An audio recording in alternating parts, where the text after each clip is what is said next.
This story is titled, My Dad and Stepmom Try to Force Me Out of My Own House for My Pregnant Stepsister. When I refused, they changed the locks. Hi everyone, before we dive in, a quick favor. If you enjoy content like this, please hit the subscribe button. It's free, supports the channel, and make sure you never miss out on amazing videos. Alright, let's get started. Hey guys, I've been holding on to this for a while, and honestly, I still can't believe it all went down the way it did. Let me break it down for you. I'm a 28 male, single, living in the house my mom left me when she passed 5 years ago. It's a modest 3-bedroom in a quiet neighborhood. Not flashy, but it's comfortable. And most importantly, it's from my mom. She worked her whole life for this place. And when she was gone, she made sure I knew it was meant to give me stability. This house isn't just a roof over my head. It's her legacy. My mom was the only consistent parent I had growing up. She wasn't perfect, but she was always there when I needed her.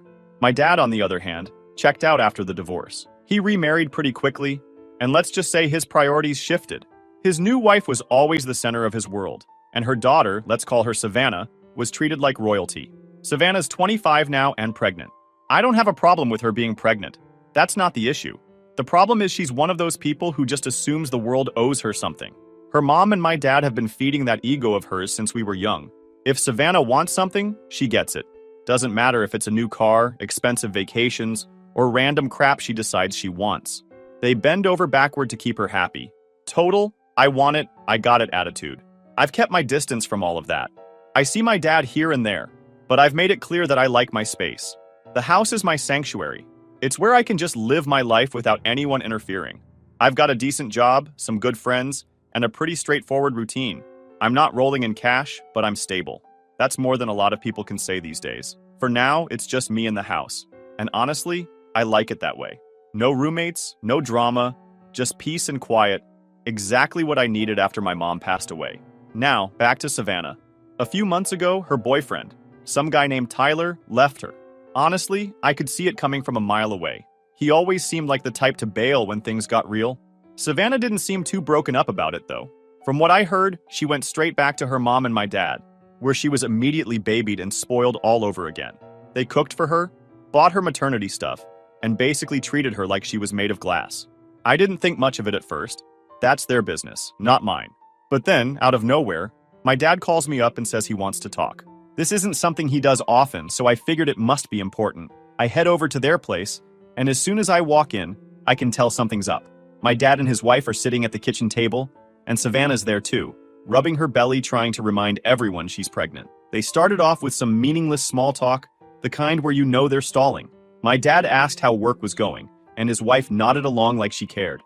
But it didn't take long before they cut to the chase. My dad started saying Savannah needed a stable place to live because their house was too cramped with the baby coming. Before I could even respond, his wife jumped in, her tone sharp but coated in fake concern. Well, she said, since you're living alone in that big house and you're not married or anything, it just makes sense for Savannah to move in. She needs space for the baby, and you're not exactly tied down to anything serious. You could easily find something smaller and more practical for yourself. It wasn't a suggestion, it was a declaration, like they'd already decided this was the plan, and I just needed to fall in line. My dad chimed in, saying they'd even looked into some apartments for me, as if doing the research made their demand more reasonable. I couldn't believe it. They were clearly throwing hints, screaming that my life didn't matter. Like my house. My house was just a spare room they could shuffle people into when it suited them. The entitlement was overwhelming, as if being unmarried or childless meant I wasn't really using my life or my home the right way. At first, I thought I must have misheard them. I mean, who says something like that? But no, they were damn serious. Apparently, they'd been planning this for a while, just waiting for the right time to bring it up. I told them straightforward, no, obviously. This house isn't just a piece of property to me. It's my home, and it's one of the last connections I have to my mom. The idea of giving it up, especially for someone like Savannah, was just absurd. I tried to explain that, but they weren't hearing it. They kept going on about how family helps family, and how I don't really need all that space since I don't have a family of my own. It was like talking to a wall. No matter what I said, they just kept pushing. Savannah barely said anything during the conversation, but the smug look on her face said it all. She was confident they'd wear me down and get what they wanted. That's how it's always been with her. She's used to people caving in and giving her exactly what she wants. At one point, I turned to her and asked, Savannah, do you really want to sit in my apartment? I mean, seriously? This is my home, my space. Why don't you take one of those apartments you guys so helpfully looked up? You've already done the legwork. Why is it suddenly ridiculous for you to use those options but okay to take mine? She just blinked at me, like the concept of her being the one to compromise was completely foreign. Her mom jumped in with her sugar-coated voice saying, "Oh, honey, you don't understand. Savannah needs stability. An apartment won't provide the same comfort and space for her and the baby." I laughed bitterly. So my stability doesn't matter? My comfort doesn't count? You guys are unbelievable.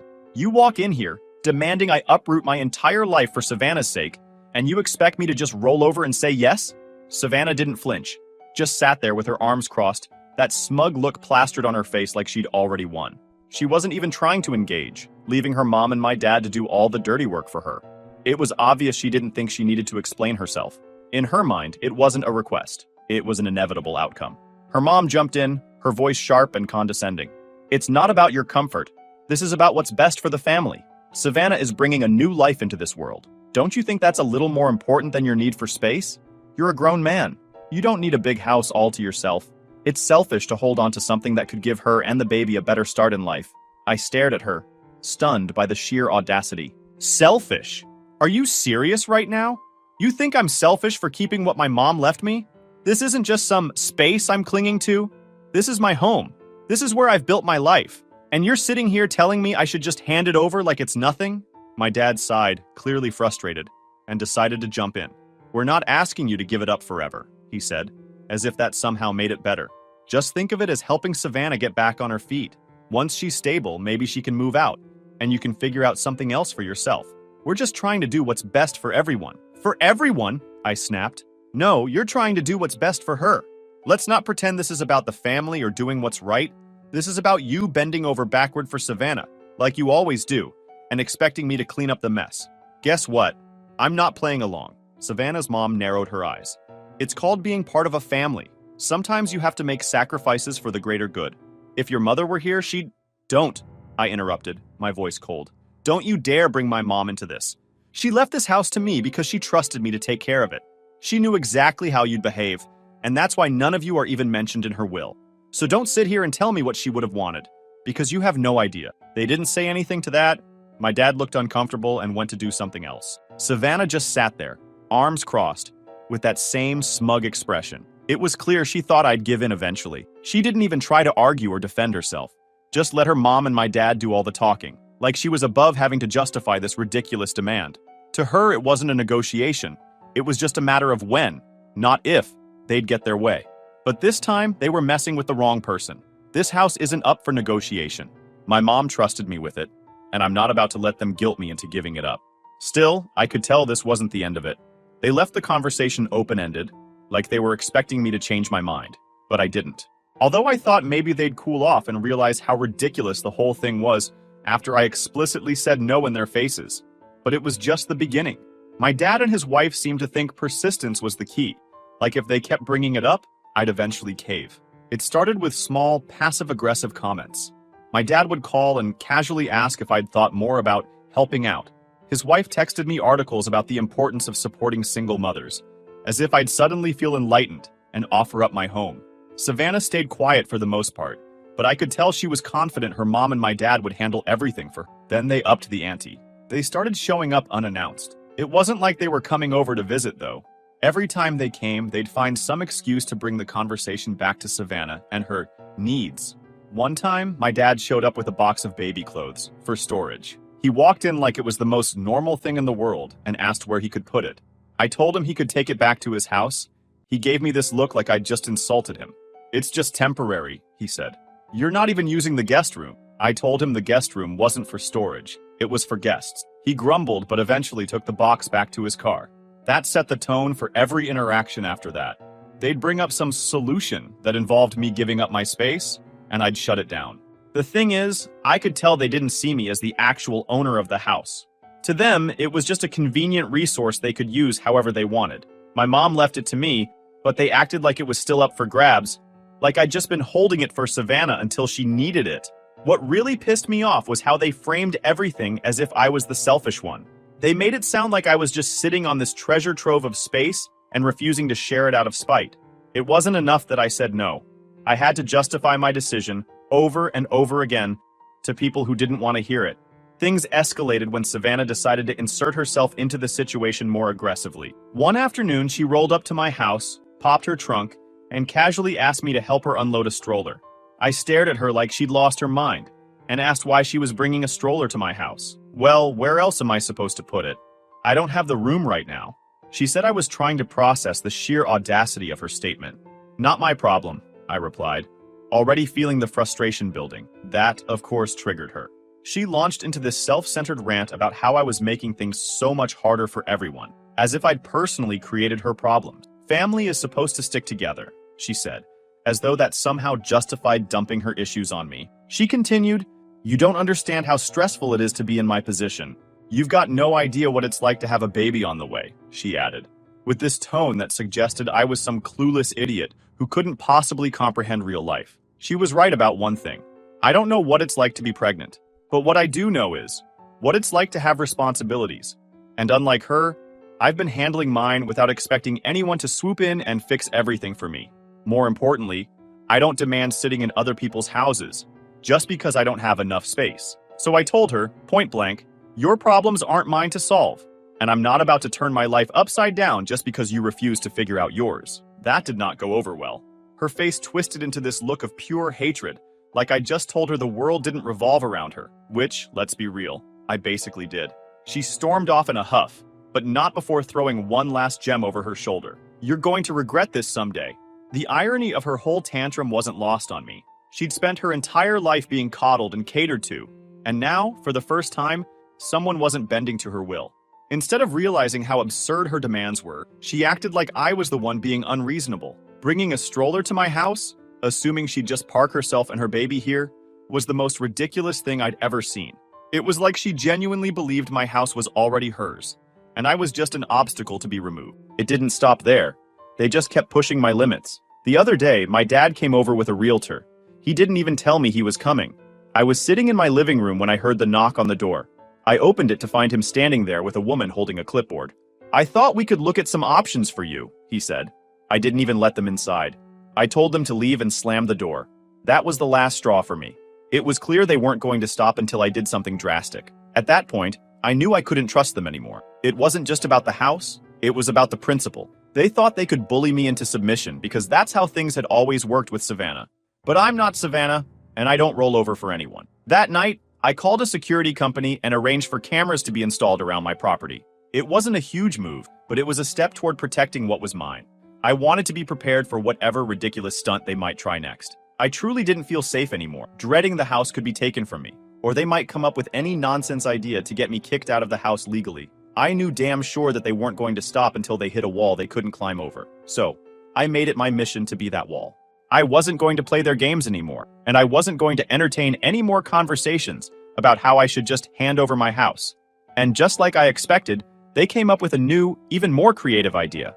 I came home from work one evening, tired but relieved to finally be back at my sanctuary. Except when I tried to insert my key into the lock, it wouldn't fit. At first, I thought I must have grabbed the wrong key, but after a few more tries, it hit me. The locks had been changed. My heart sank, and a wave of rage surged through me as I noticed a folded piece of paper taped to the door. The note read, "We've changed the locks for safety. Please contact us to discuss this." It was signed by my dad. The audacity was almost laughable. I didn't waste a second. I pulled out my phone and called my dad.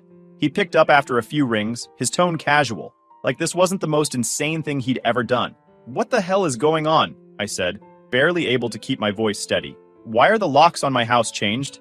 "It's temporary," he said, like that somehow made it better. "We were just trying to help Savannah.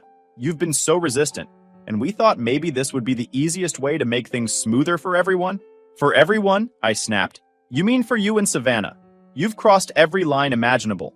This is trespassing, and if you think I'm just going to let this slide, you're insane." His tone shifted immediately and started begging me not to.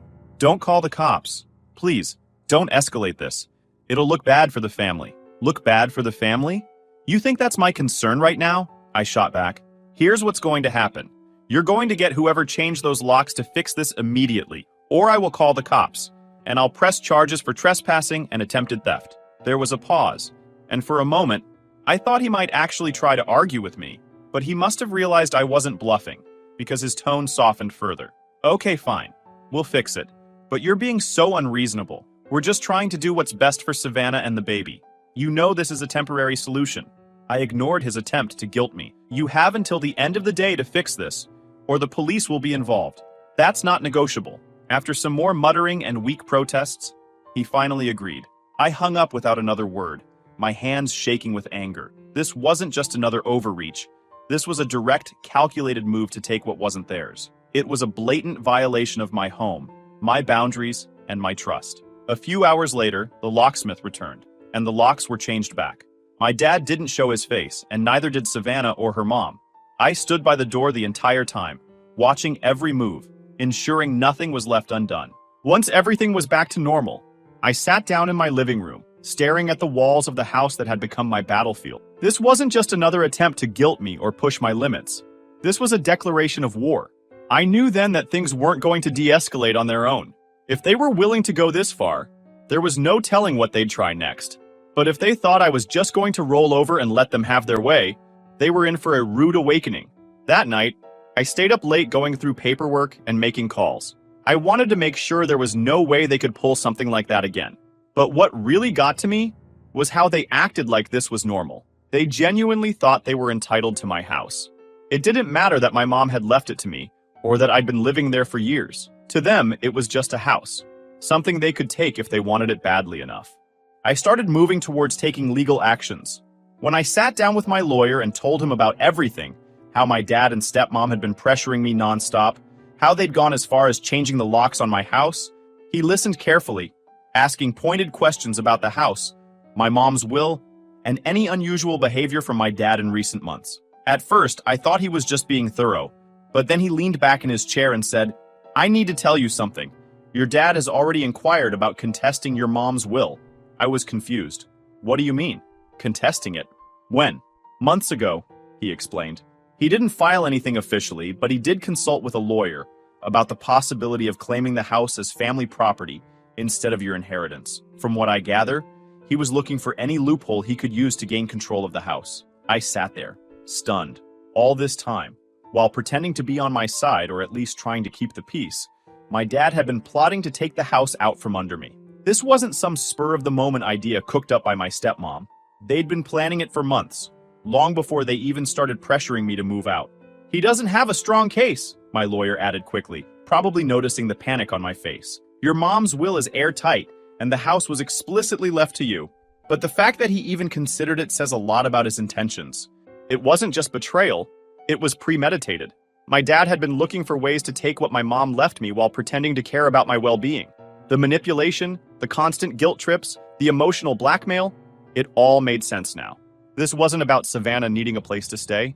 It was about them trying to take something they had no right to.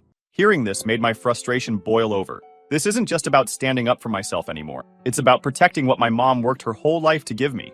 Every move they make feels like a slap in the face to her memory, and I can't let that slide. No matter how relentless or outrageous they get, I'm not backing down. This house is mine, and they're not taking it.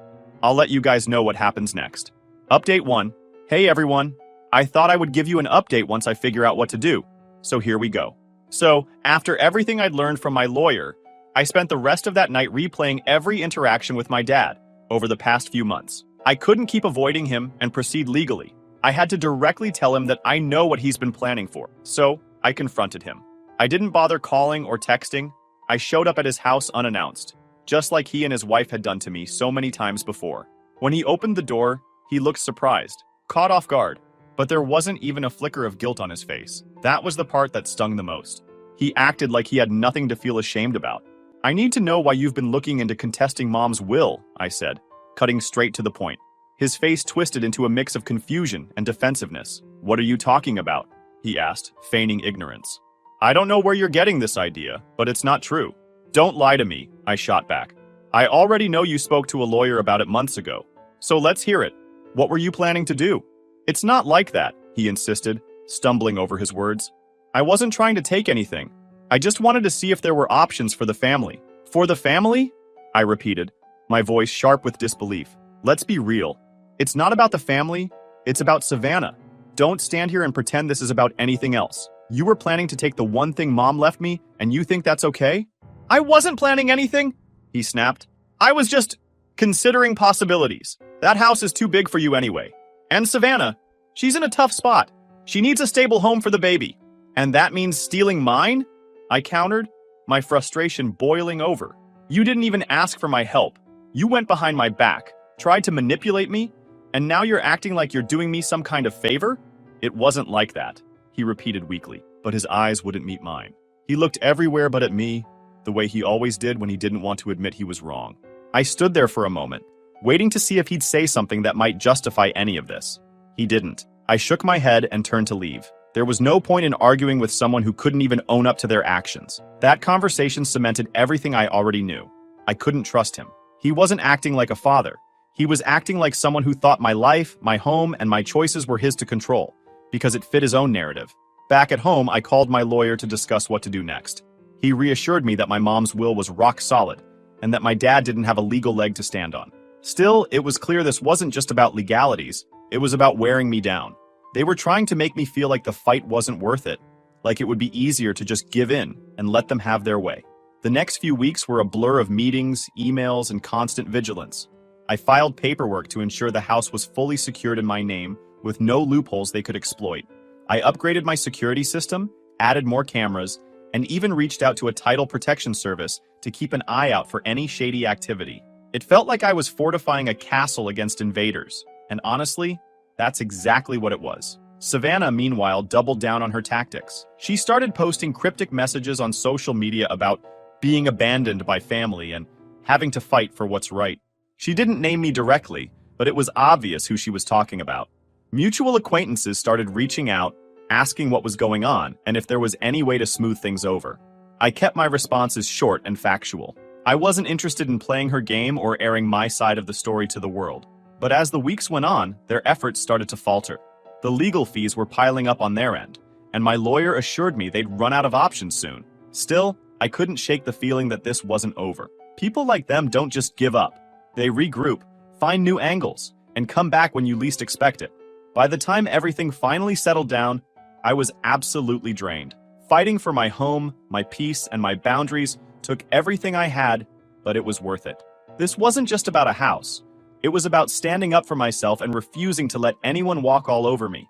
My dad and Savannah thought they could guilt me into submission, but they were so wrong. If anything, this whole ordeal just opened my eyes to how far they'd go to manipulate me. Honestly, I'm starting to think cutting ties might be the only way to truly move forward. For now, things are quiet, but I'm not naive. If they try pulling any stunts again, I'll be ready. If anything changes, I might just come back with an update. Thanks for sticking around and hearing me out. If you've got any advice or just some solidarity to share, I'd love to hear it. Final update. Hey guys, I wanted to give you an update on everything that's happened since the last time I shared. It's been a wild ride, but I finally feel like I'm coming out on the other side of all this madness. I'm still in my house, thankfully, and it's staying that way. Let me break it down for you. After they tried every possible way to drag me out of the house, they backed off for a while. Weeks turned into months, and things went eerily quiet. No calls, no texts, and no random visits from Savannah or her mom. It felt strange, almost like they were regrouping, but I wasn't going to complain about the peace. During that time, Savannah had her baby, a healthy little boy from what I heard through the grapevine. I figured maybe they were too busy with the baby to keep bothering me, or maybe they'd finally given up. It was late one evening when I heard the knock. I checked my security cameras, and there they were. My dad, his wife, and Savannah, all standing there like they were about to stage an intervention. I debated ignoring them, but I decided to open the door, mostly because I wanted to hear what excuse they'd come up with this time. The second I opened the door, my dad's wife started in with her usual nonsense. She said they'd been thinking about everything that had happened and wanted to move forward as a family. She talked about letting bygones be bygones, and said they were giving me one last chance to make things right. Then Savannah spoke up, holding her baby like a prop. She went on about how hard things had been for her, how she wanted her child to grow up surrounded by family, and how she still believed I could do the right thing if I just opened my heart. It was the same manipulative garbage they'd been spouting for months, but now they were wrapping it up in a prettier package. My dad, ever the mediator, tried to play the let's all just get along card. He talked about how family is more important than material things, and how I needed to look at the bigger picture. I let them talk for a while, mostly out of morbid curiosity. When they finally stopped, I took a deep breath and laid it all out. "This is my house," I said, as calmly as I could manage. It was left to me by my mom, and I'm not giving it up. I've told you this before, and I'm telling you again, the answer is no. I don't care what kind of speech you've rehearsed or how you're trying to spin this. You're not getting the house, and that's final.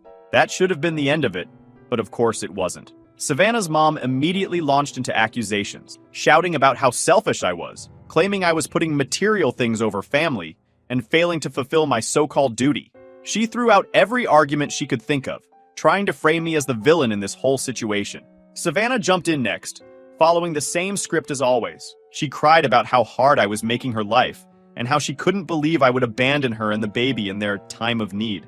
She threw out the classic line that I'd regret this one day, as if I'd somehow look back and wish I'd let them walk all over me. My dad didn't say much at first, but the silence spoke louder than anything. He stood there, watching the whole thing unfold, not even attempting to mediate or diffuse the situation. It was clear he didn't know what to say anymore, and maybe a small part of him realized just how far this had gone. I wasn't in the mood to argue. They'd crossed every line already, and I wasn't about to let them pull me into another pointless shouting match. "You've already crossed every boundary I have," I said. "You've lied, manipulated, and tried to steal what's mine. And now you're back here, acting like you're the victims. I'm done with this. Get off my property." But unsurprisingly, they didn't leave. Savannah's mom kept going, insisting that I was being unreasonable and trying to guilt me into backing down. Savannah chimed in here and there, adding little comments about how families should support each other and how I was heartless for not stepping up. My dad finally spoke, but all he could manage was another weak plea for me to be reasonable and see things from their perspective. I didn't respond. There was nothing left to say. Instead, I turned around, walked back into the house, and locked the door behind me. I'd already decided I wasn't playing their games anymore. If they wanted to keep pushing, they could deal with the consequences. Once inside, I called the police. I wasn't bluffing, and I wasn't going to let them think I was. When I explained the situation, the dispatcher assured me an officer would be sent out shortly. I waited by the window, watching as they lingered in my driveway, still talking amongst themselves. By the time the police arrived, they had moved off the porch, but weren't making any effort to leave. The officers spoke with them for a few minutes, clearly laying down the law. From what I could see, the cops weren't buying into their excuses or justifications. They told them, in no uncertain terms, to leave and not come back. Watching them finally leave under police supervision felt like a small victory, but it also came with a sense of finality. Whatever shred of a relationship I had left with my dad was gone.